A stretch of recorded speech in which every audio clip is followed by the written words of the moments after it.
ഇന്നത്തെ നമ്മളെ ലഞ്ച് നോക്കാം. എന്താ നല്ല ചൂട് ചോറ്,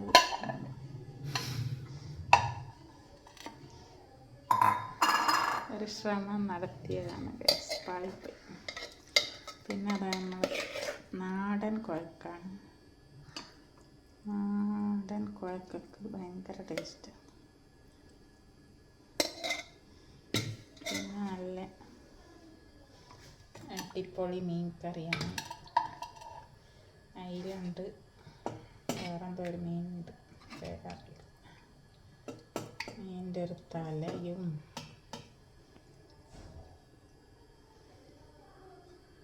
ഒരു കഷ്ണം മീനും, പിന്നെ അതവർ മീൻ ഫ്രൈയും, നല്ല അടിപൊളി അച്ചാർ. ഇന്നത്തെ ലഞ്ച് നല്ല അടിപൊളി ലഞ്ചാണ്. അപ്പം അത്രയേ ഉള്ളൂ. Okay, by.